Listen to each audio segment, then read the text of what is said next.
tudo cada vez melhor. Espero que esteja tudo cada vez melhor com você, com todos os seus familiares. E hoje começando mais uma aventura, uma descoberta em busca do conhecimento que faz com que nós estejamos aí cada vez melhores como pessoas e estejamos aí no rumo de concretizar aqui nessa vida o nosso propósito enquanto seres divinos que nós somos.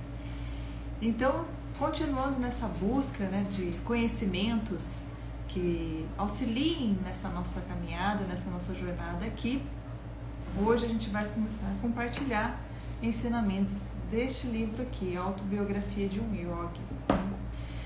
O livro que muitas vezes já passou pela minha frente, mas eu ainda não tinha tido essa vontade realmente de pegar para ler.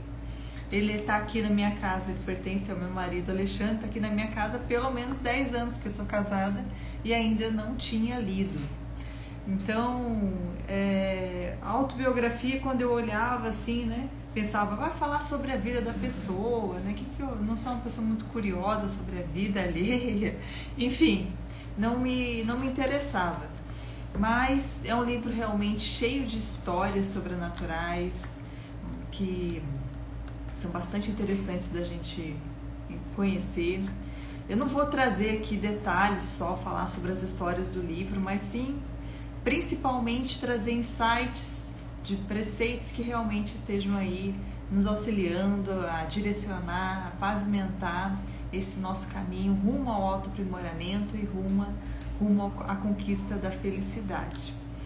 Esse livro ele foi assim, desde a sua publicação foi editado aí centenas de vezes, né, em várias línguas em todo o mundo, e nos primeiras páginas são mais de 20 páginas aí só falando sobre depoimentos de pessoas que leram o livro, né, pessoas renomadas, pessoas conhecidas, grandes personalidades, grandes publicações, indicando aqui, recomendando a leitura desse livro e a transformação que ele pode causar na vida de cada um que o ler. Eu, da minha parte, realmente comecei a ler esse livro que tem mais de 500 páginas aí no final, depois do Entre Natal, e fui devorando. Realmente é muito interessante e tem a ver também com o momento que eu estou vivendo, né, estudando mantras em sânscrito, estudando um pouquinho do Bhagavad Gita. A cada dia à noite eu leio um pouquinho, leio por Ariel também. Então o livro veio casando, até tem a ver com a última live que eu fiz, falando um pouquinho sobre exercício físico, sobre disciplina, sobre luxúria. O livro veio realmente casando com tudo que eu já tenho nesse momento aprendido também com os mantras, com o Bhagavad Gita. E realmente trouxe essa transformação que o livro realmente promete, de transformação de vidas, né? Então, as primeiras 20 páginas são recomendações aqui de várias personalidades. E uma das coisas que também favoreceu com que eu pegasse o livro realmente para ler foi saber que o Steve Jobs, depois que ele leu esse livro, ele comprou e deu de presente para todos os familiares dele. Eu achei interessante isso, né? A história do Steve Jobs eu acho bastante interessante, né? Apesar das contradições comportamentais, mas também ele realmente trouxe uma gama de produtos assim extraordinários para as nossas vidas. E é muito interessante saber que ele também leu esse livro, né? E se interessou tanto a ponto de comprar e pedir para todos os familiares, que todos os familiares também conhecessem a história. Então vamos começar. Ele começa colocando um capítulo aqui, quando realmente começa a escrever, com o título A Eterna Lei da Justiça. E aí, nesse capítulo, ele fala sobre a bandeira da Índia, né? A bandeira da Índia que passou a ser, né, desde 1947, quando então a Índia, naquele momento, ela conquistou sua independência do Império Britânico. Até 1947, naquele momento, por um período, ela passou a pertencer à Inglaterra. E antes disso, né, aí estudando um pouco mais, a gente vai falar aqui sobre o imperador que esteve, né, como grande governante da Índia e alguns países ali próximos que faziam parte desse grande império, que tem a ver com a bandeira. Por quê? Porque a bandeira, então, ela tem 3 cores, açafrão, branca e verde escuro, e no meio ela tem uma Dharma Chakra, que é justamente conhecida como símbolo da roda da lei. O que é essa roda da lei, né? A eterna lei da justiça. Então, a roda da lei do karma, então de ação e reação, né, do que a gente faz aqui, e que há um retorno. Então, a eterna lei da justiça. Então, uma lembrança desse grande imperador que foi, então, essa Dharma Chakra foi encontrada, esse desenho aparece numa coluna de pedra em Sarnath, que é uma localidade lá da Índia, erigida no século 3 a.C., pelo imperador Asoka. Aí eu fui atrás, né? Nunca tinha ouvido falar desse imperador Asoka, que reinou aí no século 3 a.C., naquela região, né, do continente asiático, e realmente seu império abrangia não só a Índia, que é um dos países maior tamanho territorial, né, como também abrangia aí alguns países aí ao lado da Índia. Então, o imperador Asoka, ele reinou por pelo menos 40 anos, e depois dele passar por muitas guerras que ele teve que empenhar ali para a conquista de todo esse território, ele passou a ter horror e remorso pelos resultados das guerras.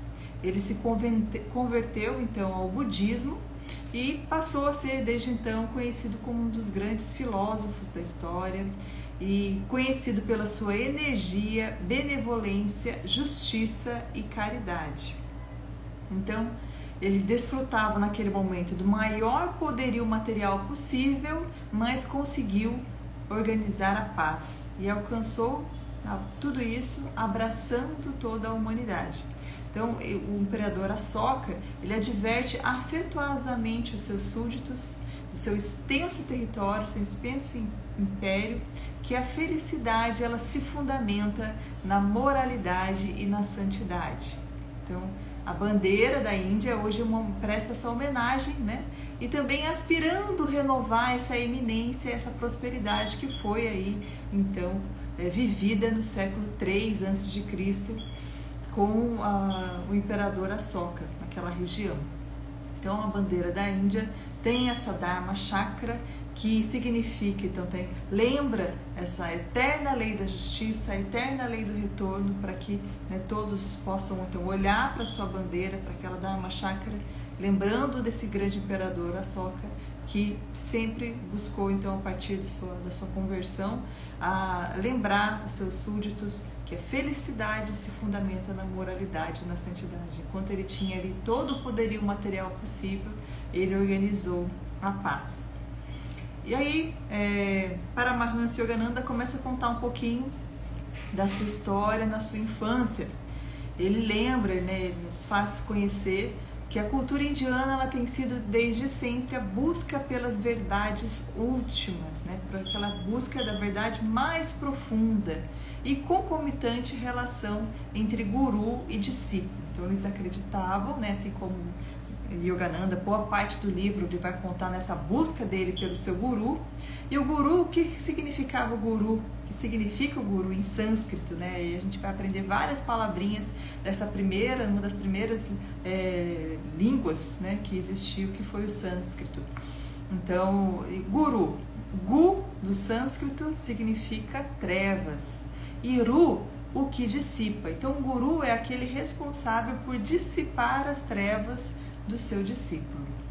Então, a cultura indiana ela vem então buscando essas verdades últimas e essa relação entre guru e discípulo para essa conquista aí dessas verdades últimas. Ele fala dos pais dele, né? Ele lembra a serenidade e a harmonia conjugal que existia dos pais em torno do tumulto de 8 filhos. Então, apesar, né, de 8 filhos em casa, eles conseguiam manter a harmonia, eles faziam parte, né, da religião hindu. E aí a gente vai entender um pouco mais também, nesse livro ele até relata sobre isso, né? Essa questão da religião hindu e da localização da Índia mesmo, né? Então a Índia era localizada no Vale do Indo, que é o rio, né, que está ali próximo, é o Indo. E aí hindu, a religião, né, que ele passou a se chamar também dessa forma, hindu. E é interessante ele contar, né, lá pro meio do livro, a descoberta por Colombo das Américas. Então Colombo, quando ele veio atrás, acabou encontrando as Américas, a gente sabe que ele estava procurando o quê? Ele estava procurando as Índias, né?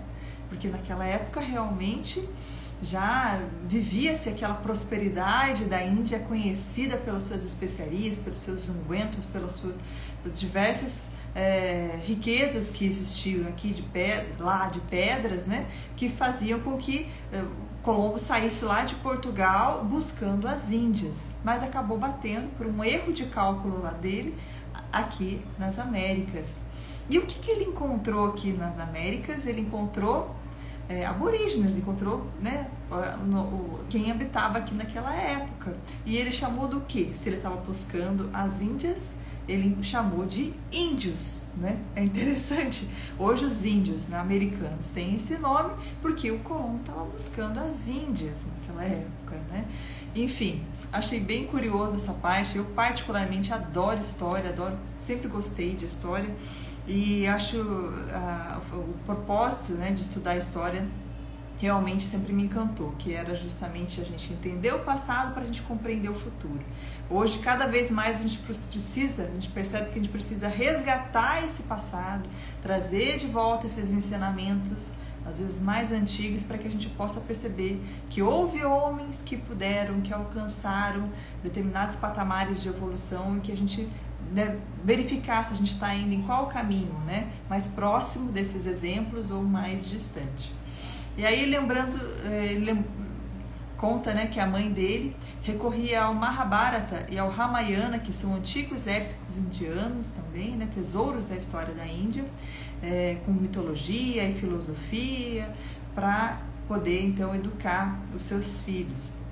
E o pai dele era uma pessoa financeiramente bem sucedida.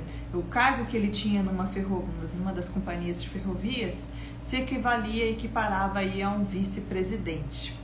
Então ele tinha essa boa condição financeira e a mãe aproveitava para ser mão aberta, né? A mãe era mão aberta para os necessitados, de forma assim, sem poupar esforços, né? Então o pai às vezes ficava meio bravo com a mãe, dizendo assim, poxa, pelo menos se limite ao orçamento da nossa casa, não dê mais do que a gente ganha, né? Mas ela sempre encontrava um jeitinho especial de fazer com que o pai concordasse com a doação.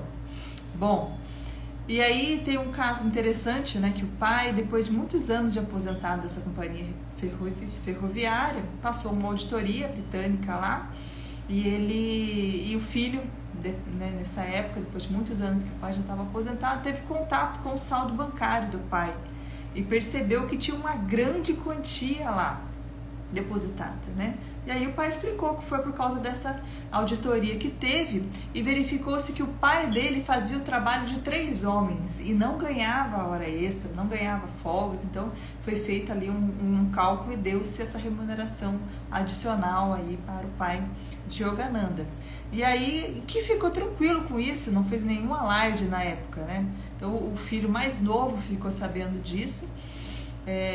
E aí foi falar com o pai, poxa vida, você tá com todo esse dinheiro na conta, não falou nada pra gente, né, uma coisa assim. E o pai respondeu o seguinte: por que me exaltar com o lucro material?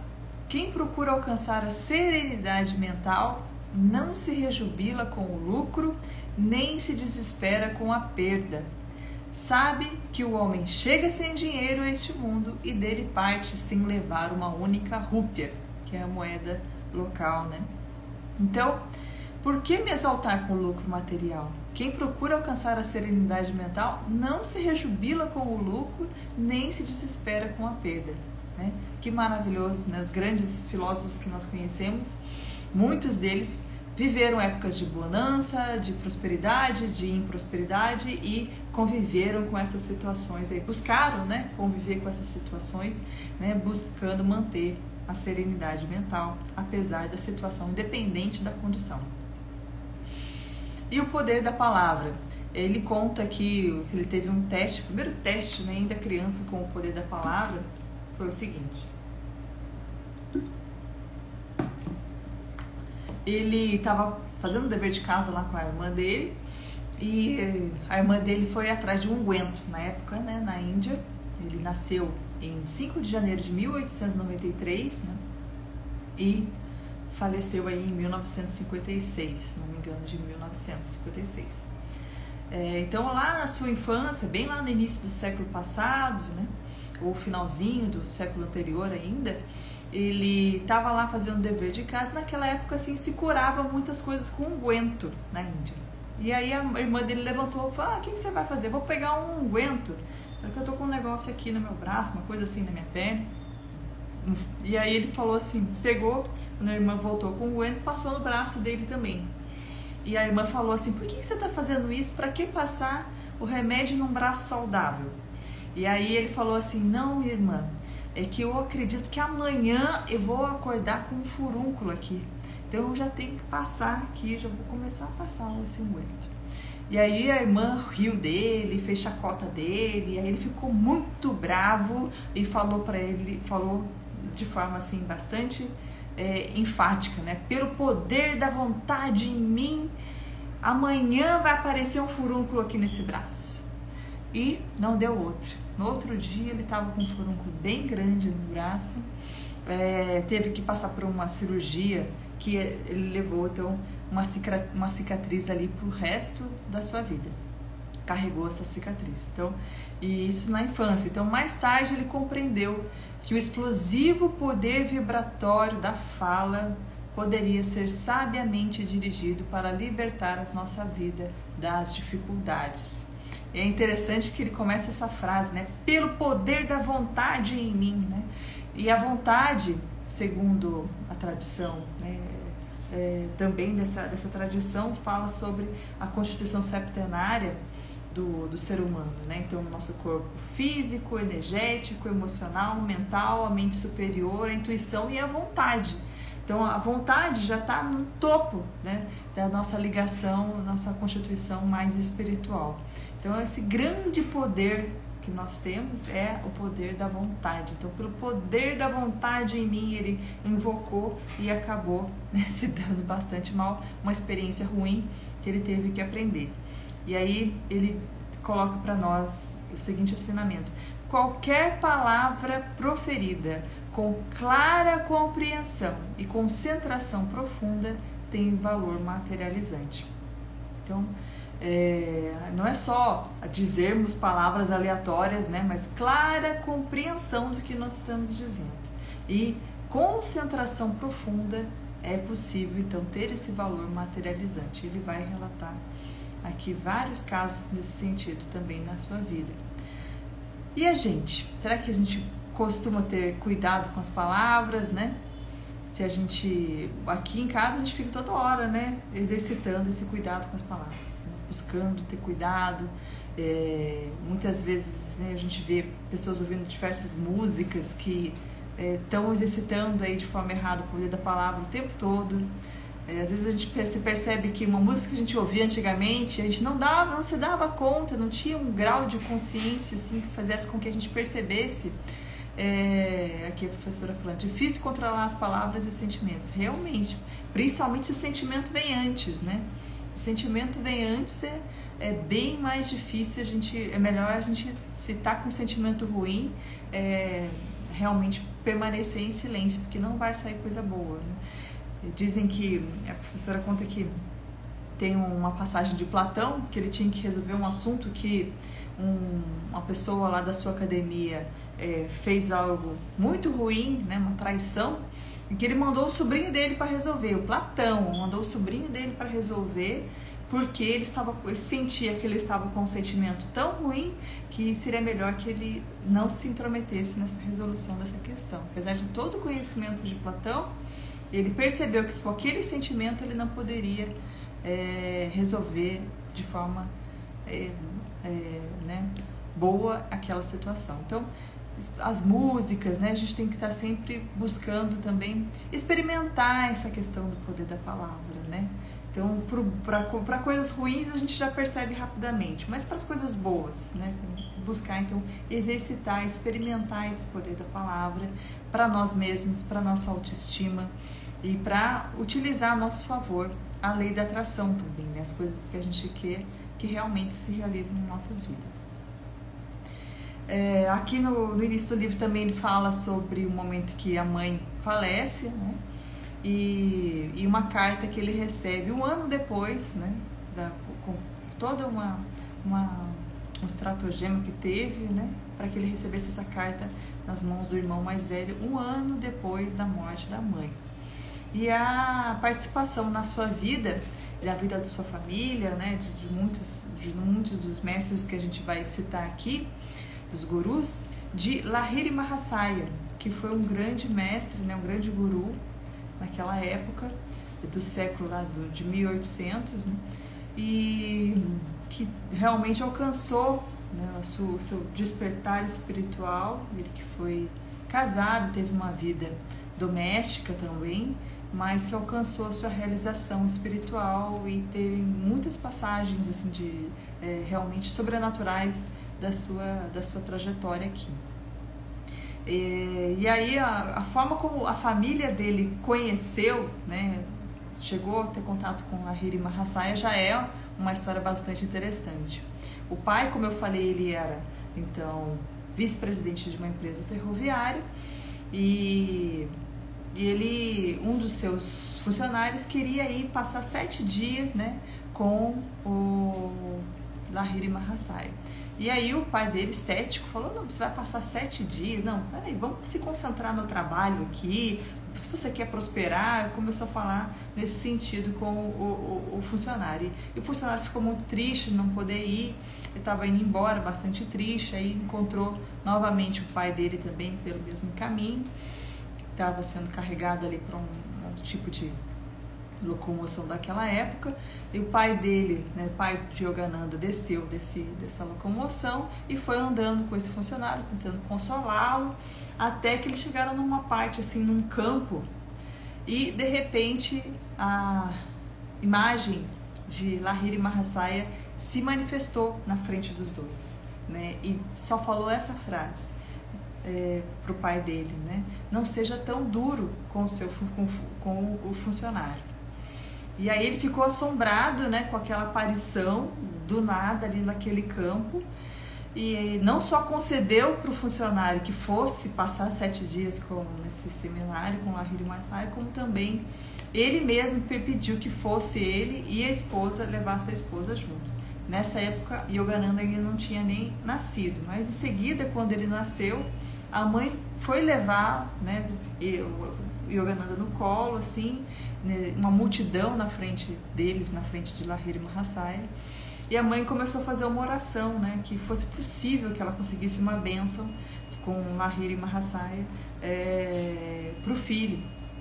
E aí parece que realmente o yogi ouviu, né, as orações da mãe, pediu passagem, ela conseguiu chegar bem próximo, ele pegou Yogananda no colo, olhou para a mãe e falou assim, mãezinha, seu filho será um yogi, como uma locomotiva espiritual, levará muitas almas ao reino de Deus.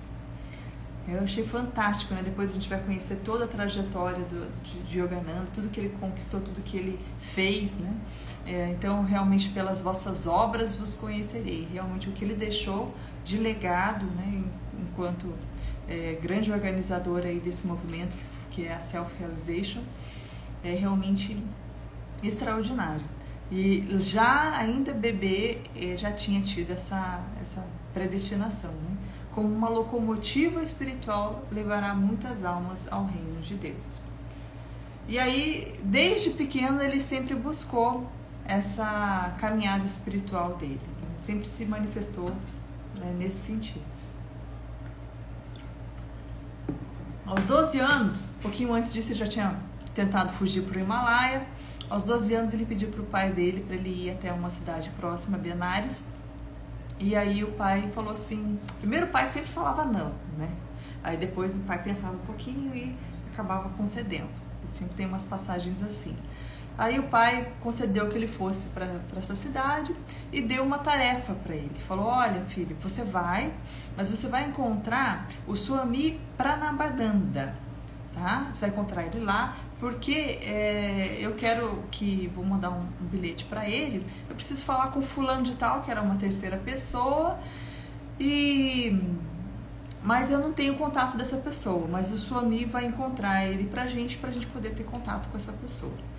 E aí, então, o Yogananda chegou na casa do Swami Pranabananda, que estava lá sentado na sua posição de meditação, e ficou ali durante aquela 1 hora, mas em um determinado momento ele parou em estado de meditação, os olhos fixos, e ficou ali uma meia hora, e o Yogananda ficou por ali também. Daqui a pouco ele falou assim, olha, daqui 30 minutos fulano de tal vai estar chegando aqui. E o fulano chegou, né? Realmente, aí o Yogananda ficou realmente bastante espantado, né? Como que aquela pessoa, sem ter nenhum mensageiro, chegou ali naquele momento, e aí foi perguntar para esse homem, né? Como que você chegou aqui? Quem que te falou que eu estava aqui? Aí ele falou, não, meia hora atrás eu encontrei com o Swami Paramananda no Ganges, ele me falou para eu vir aqui. E ele veio comigo andando do meu lado. E eu achei estranho que ele estava com umas sandálias de madeira, mas ele começou a andar mais rápido do que eu, que estou com os calçados ingleses. E aí ele falou, daqui a pouco ele andou um tanto na minha frente e falou assim, quanto tempo você leva para chegar na minha casa? Ele falou, meia hora. E o Swami Pranabananda saiu andando por uma multidão, bem rápido, e esse outro senhor chegou ali, então, dentro de meia hora na casa, né? O Yogananda ficou bastante espantado, pensando assim, mas como ele não saiu daqui? Eu estou aqui faz 1 hora, ele não saiu daqui. E aí o senhor até olhou as sandálias de madeira que estavam ali perto, ele estava com aquelas sandálias ali, com aquela mesma roupa que ele estava ali, né, que é uma tanga, né, que eles usavam. E aí o Swami Pranabananda só olhou para ele, pro espanto do Yogananda, e falou assim, por que se espanta com tudo isso? A sutil unidade dos mundos dos fenômenos não se acha oculta aos verdadeiros yogis. Então essa possibilidade, né, dessas atividades aparentemente sobrenaturais, né, deslocar um corpo extra, encontrar uma pessoa, né, e enfim, enquanto estivesse ali imóvel na frente de Yogananda, trouxe esse ensinamento que eu trago aqui, né? A sutil unidade do mundo dos fenômenos, né? Estamos todos unos. Não se acha oculta aos verdadeiros yogis. Essa é a primeira de muitas outras histórias que tem aqui no livro falando sobre isso. E eu trago aqui agora uma passagem do Bhagavad Gita que está no livro, que tem a ver com como conseguir, né, encontrar essa sutil unidade, como conseguir estar nesse estágio, né? Diz assim, se em mim meditar, em mim Krishna, né, sem cessar, até mesmo alguém com o pior dos karmas queimará rapidamente os efeitos de suas más ações passadas, transformando-se em ser de alma excelsa. Logo atingirá a paz perene. Uma coisa é certa, o devoto que deposita sua confiança em mim jamais perece. Então, o caminho é esse, né? Meditar sem cessar, e para que a gente possa primeiro queimar esses karmas, né, esses efeitos, e sairmos da roda do karma. Bom, aqui agora eu trago um ensinamento que ele recebeu no momento que ele estava diante de um templo, né, diante da deusa Kali, no templo, né, que tinha essa imagem da deusa Kali. E eu trago aqui o que significa essa deusa Kali, né? A gente sabe que na Índia tem muitos deuses, né? Então, Kali representa o princípio eterno na natureza. É uma figura feminina de 4 braços, de pé, sobre a forma deitada do deus Shiva, ou o infinito. pois as atividades da natureza ou do mundo dos fenômenos nascem do espírito latente. Os 4 braços simbolizam os atributos principais, 2 benéficos, 2 destrutivos, a dualidade essencial da matéria ou criação. Então aqui a gente está falando sobre a deusa Kali, né, que representa esse princípio eterno na natureza. Então é uma figura feminina de 4 braços, de pé sobre a forma deitada do deus Shiva, né, ou que representa o infinito, pois as suas atividades ou atividades da natureza, né, do mundo dos fenômenos, nascem do espírito latente. E ao mesmo tempo que nasce desse espírito latente, desse infinito, ela tem, para se manifestar aqui, ela tem 4 braços, que simbolizam, então, 2 benéficos e 2 destrutivos, simbolizam a dualidade essencial da matéria ou da criação.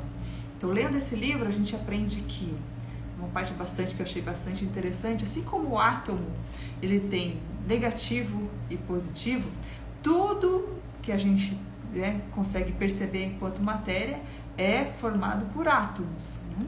Então a gente pode entender que todo o fenômeno, a matéria que a gente percebe aqui nesse plano, ela tem então essa dualidade do negativo e do positivo, e que só estamos aqui ainda enquanto existe essa dualidade, né? Aqui eles falam do mundo do fenômeno como Maya, tem esse nome de Maya, né? Que está sempre aí querendo nos pregar algumas peças, para que a gente se esqueça que, na verdade, esse mundo aqui, esse mundo fenomênico, esse mundo, né, de Maya, é um mundo ilusório.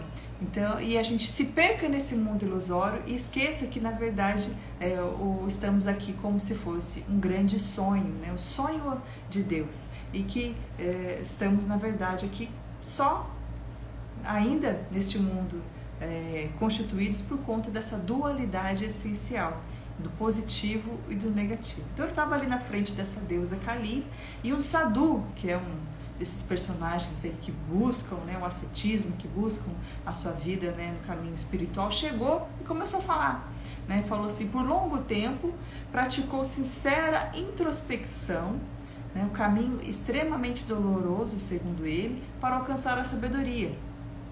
O autoexame, implacável observação dos próprios pensamentos é uma experiência árdua e devastadora. Pulveriza o ego mais renitente. Então, esse sadhu começa a passar esse ensinamento, né? Que por longo tempo ele praticou sincera introspecção, que é aquele exercício que a gente tem estudado aqui também, buscado praticar, né? Por exemplo, de noite, como já ensinava também Pitágoras, de fazer um diário, uma reflexão em que errei, né, em que agi corretamente.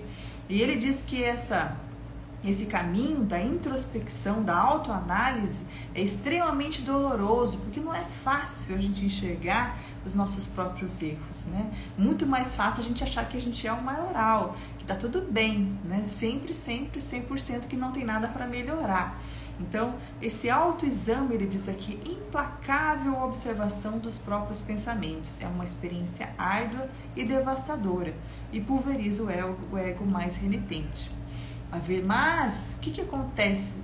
Quando a gente passa por esse processo que ele diz aqui? A verdadeira autoanálise opera matematicamente para produzir videntes. Então, passando por esse processo, é possível se produzir videntes, aquelas pessoas que conseguem perceber além do que está manifestado aqui agora, nesse momento. Então, é diferente, né, esse caminho da autoanálise, do autoaprimoramento, né?